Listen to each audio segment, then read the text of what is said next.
Okay, it is fine and dandy to use online Python editors to check out different pieces of code and so on, but eventually we have to get used to working within the actual Python framework. And what you're looking at over here is the Python shell. And now I'm going to teach you. Actually, in this lesson, we are just going to write one line of Python code, nothing more, nothing less.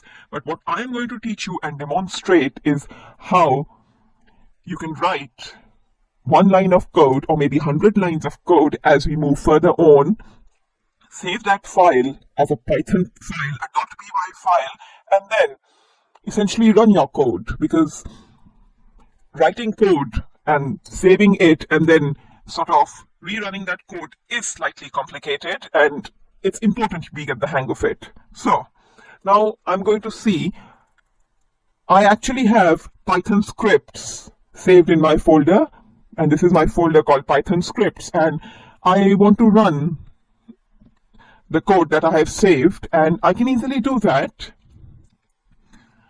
And as you can see, I have stored these as .py, and essentially in order to run our code in Python, our code needs to be saved in a .py file.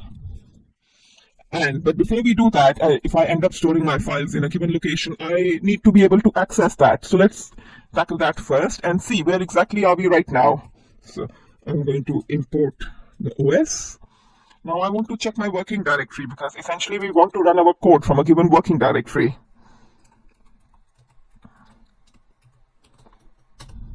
So this is my default working directory, and now I want to change my working directory. So essentially I can run the Python scripts I save at a given location. So this is something I will do by os.chdr, which means change directory. And as you see, this was even brought up for me, so change directory. And I have to specify the path, the directory I want to work with, like so.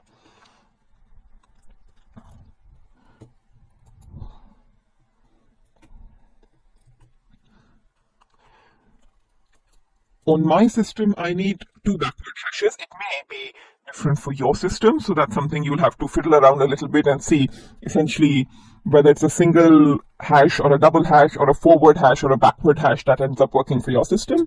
But let us just see. Where exactly am I?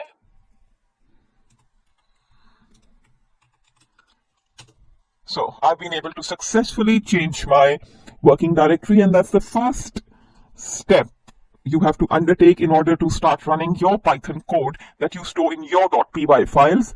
I'm going to bring up this screenshot because this is bigger, and over the next 30 seconds, I recommend you run these steps all the way to where you reach your own working directory, and then we are going to carry on. Now,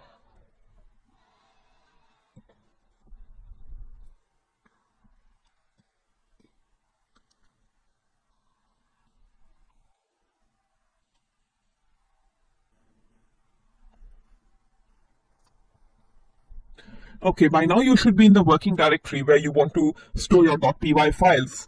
And essentially, because what happens is that I can type in commands here in my Python shell, but I can't type in 100 lines of code on my Python shell, and for that I have to store those in a .py file, and that's why we create the .py file. And the simplest way of doing it is to go to File in the Python shell, say New, and say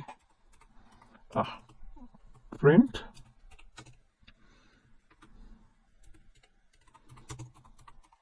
For my version of Python, we don't need to put my print in brackets, but we do for 3.3, so I'm going to say that that's just a tiny matter.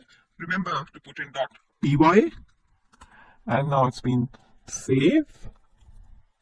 Let's go back to, okay, now my code has been saved in the file hkt.py. Now how do I run my Python code? Because that is the important thing. And especially after I close my file.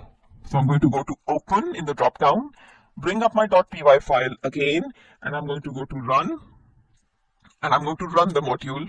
So there, this is being run, as you can see, by using restart, and I don't have to use the default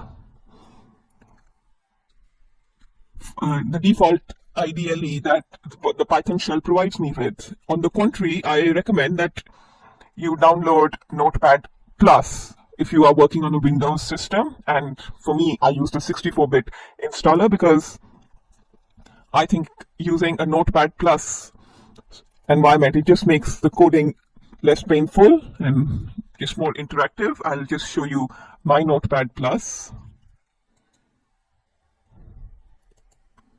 Yeah, like this, Notepad Plus, this is what it looks like. And as you see, the function that I've called print is in blue, it's hello, and I can even modify the size of the text.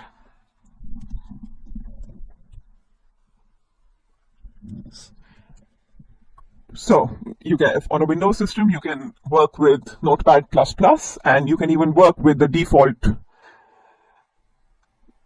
the default system that Python provides us with, new file, and just save it as a .py. In both the cases, be it a Notepad++ file or the usual Notepad file or the one you get from Python, just make sure that you store your code as a .py file.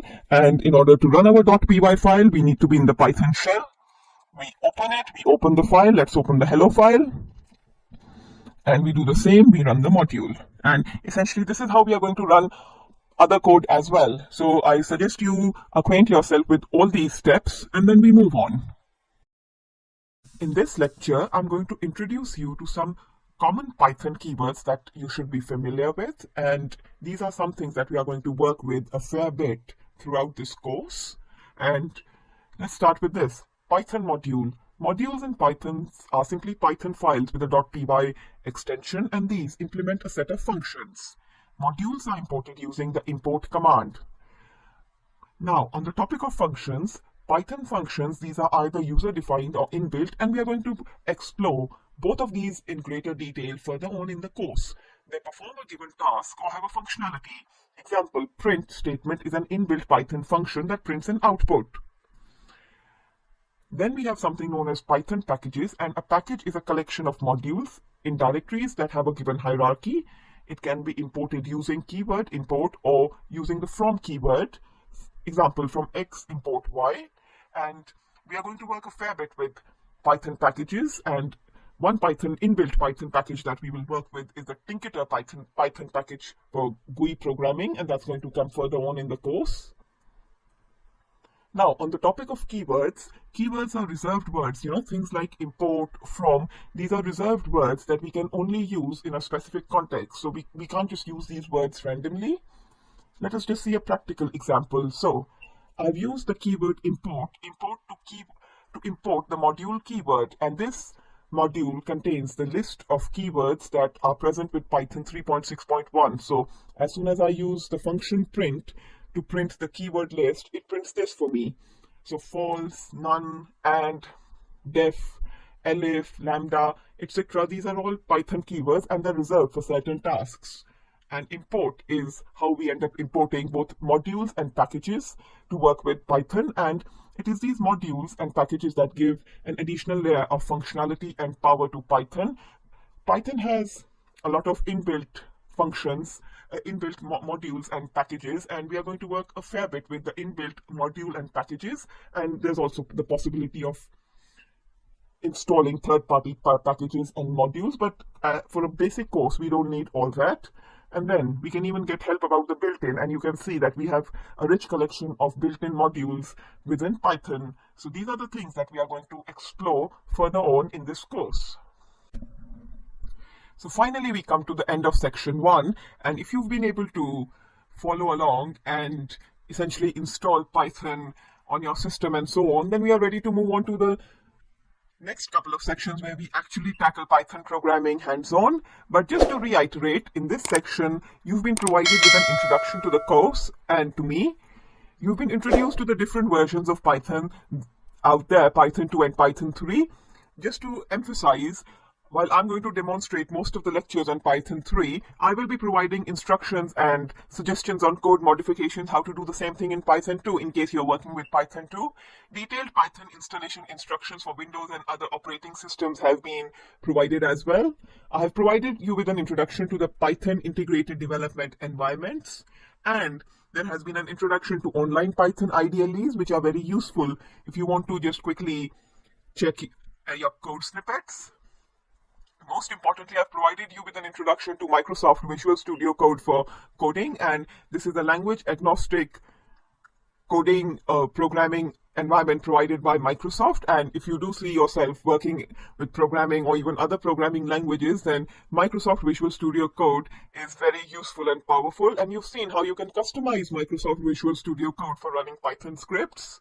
I've provided you with a brief introduction to the Python interface, and some of the most common Python related terms have been discussed as well. And in the next couple of sections, we're actually going to sort of build upon all the theoretical things that you have encountered so far. So if you've been able to install Python and you have an IDLE, whether it is the inbuilt text IDLE or any other IDLE working for you, then you're ready to progress on to the next couple of sections where we are actually going to get our hands dirty with the Python code.